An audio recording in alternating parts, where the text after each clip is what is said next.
So, I have a self-control problem. Hey there world, I'm the Courageous Goldfish, and today we are unboxing the third addition to my Sailor Moon PROPLICA collection, the Brilliant Color Cutie Moon Rod.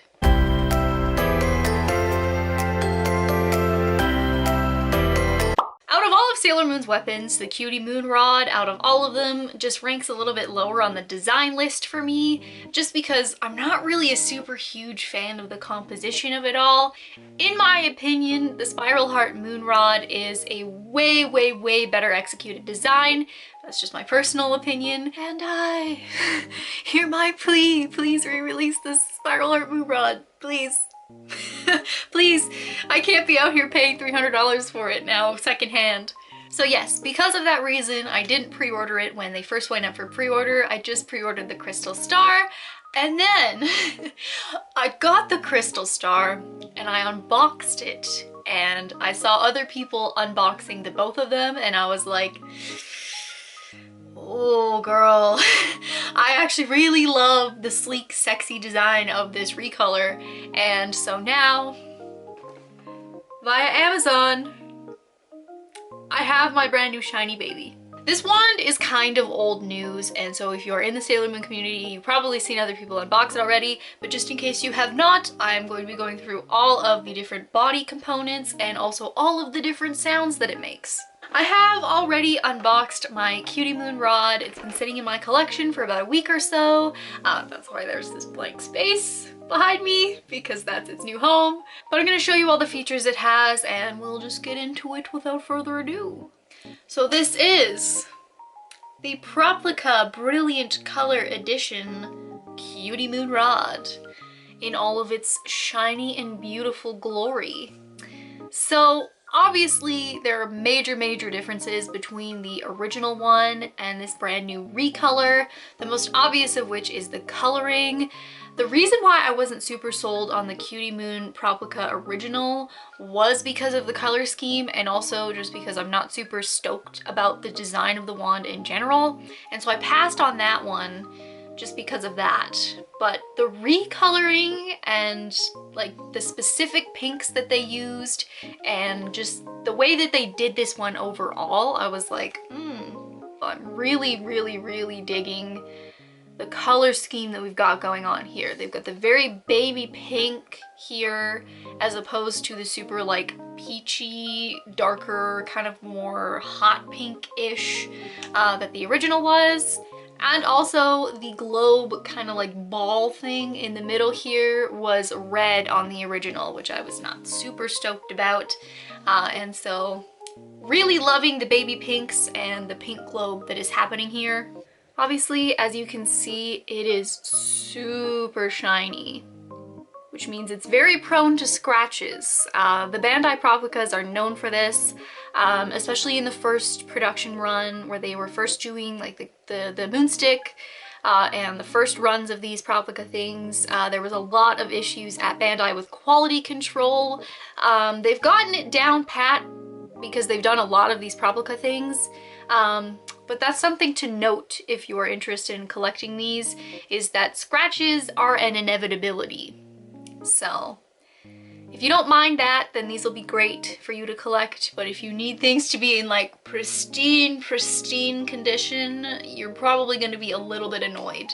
This globe here is actually the first of my PROPLICAs that has this sort of finish on it, this very shiny gold paint.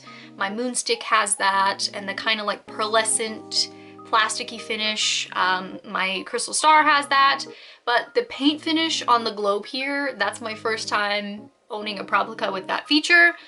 The best way I can describe it is like automotive car paint, but in the best way. Like you look at it really closely and it's got like almost like very ground up sparkles. It's like eyeshadow almost, like mica maybe. It's car paint, really. Like it looks like it's a car paint finish in the best way possible. So as far as the actual body goes, of course, you've got the little crown on the top here with the gold finish.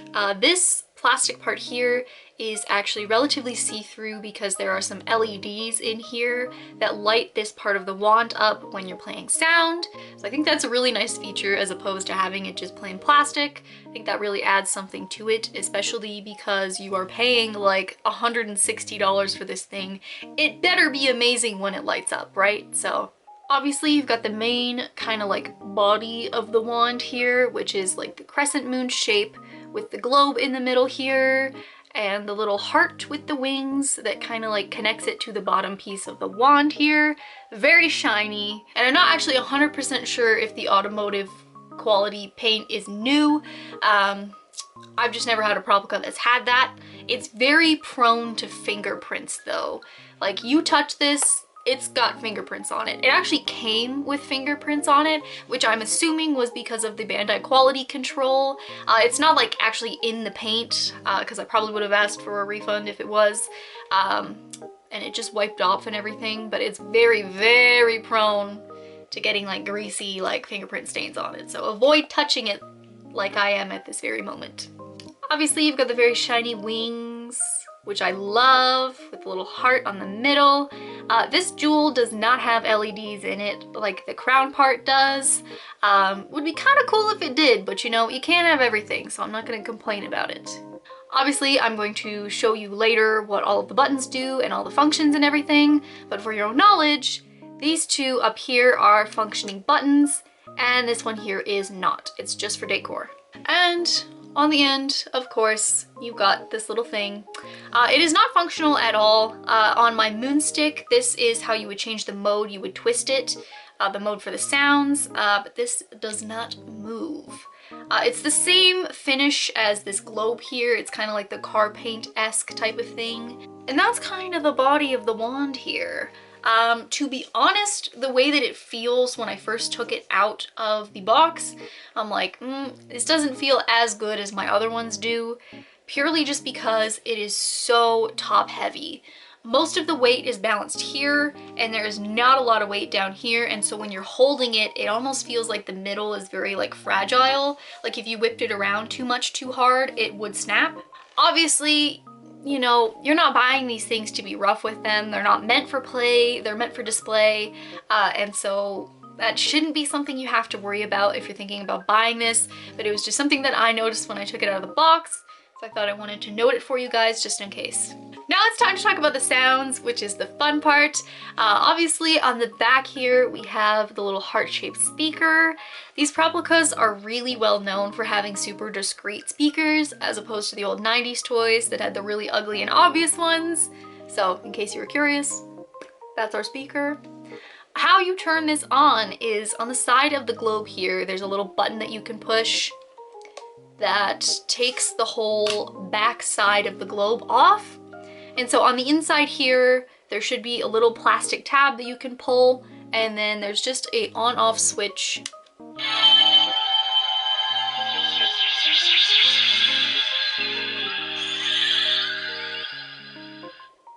And now it's on. You just snap your globe back in place, and now you're ready to make some awesome magical girl sounds. The last thing I have to talk about before we get into the sounds and the functions of this thing is the stand. This is my favorite Proplica stand, to be honest, because it doesn't feel like it's just a stand. My Crystal Star didn't come with a stand, which is the saddest thing ever. But yes, this one is really cool because of the way that it displays the wand, and then also the way it's structured in general. It's got a lot of structural details on it that are really neat, and the paint finish is super cool too. It's got some structural details as well that are really cool. So it's got this Silver Millennium Moon Kingdom castle on the base here, which I think is really neat. I think people need to start putting more effort into stands, because if the wrong stand comes with the wrong figure or the wrong collectible, it just throws the whole thing off. And so I'm really excited that Bandai is giving their stands some love. Especially for display purposes, I really love the fact that they tried to make this kind of an eye-catching stand to go with the actual eye-catching wand. And of course, let's talk about the paint finish here. I'm not sure how well you will be able to see it, but it is a very pearlized paint that they have here. Kind of catching the light here. You might be able to see it, maybe. But it is a very pearlized, almost blue tinted finish here. The only thing I have to say about this stand that is negative is that it does not snap in anywhere to the actual wand. And so if you are living in a place that has a lot of earthquakes or like windstorms, I guess, or if you're just like bumping around with your collection a lot, it can just kind of like fall, right? As you can see with my moonstick thing here, you can shake this upside down, you can shake it sideways, you can do all this kind of stuff, and it's not going to fall off because it snaps into the actual side of the wand. So I wish that they had done something like that with this Cutie Moon Rod. That's the only complaint I have about that though. If I did not have the moonstick to compare it to, I probably would not even have noticed this. As promised before, I'm gonna show you what the star buttons do. So this top one here is for changing the mode that you're in here. So you've got 5 different little LED things here, and whichever one is lit up indicates what mode that you're in. So this top guy here, you can cycle through the modes, and that is the main function of this button. So once you choose which mode you're in, the activation button is actually not this second one here. It's on the back below the speaker. And so once you have your selected mode, we're on mode number 1, you just press this back button here, and that's what activates the sound. Obviously, you get the point of that. And then this last button here, this star button in the middle, is your volume control. So when you've activated a sound using this one back here, you can just cycle through the different volumes to pick which one you like the best. So for example, we're gonna just kind of like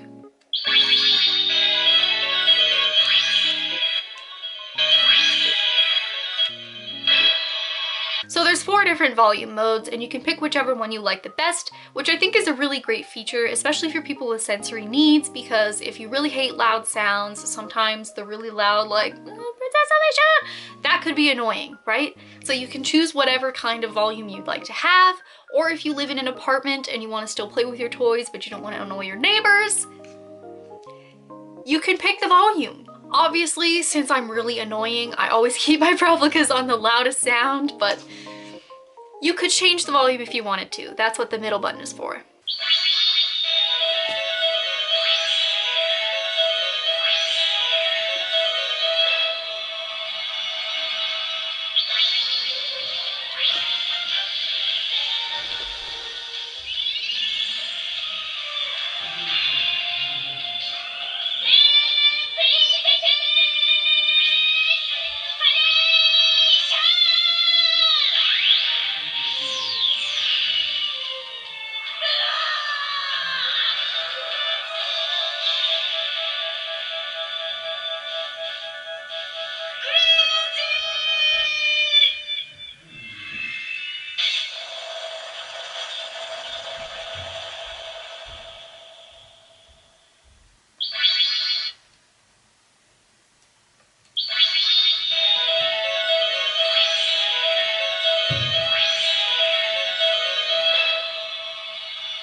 all I have to say about this brilliant color edition Cutie Moon Rod PROPLICA.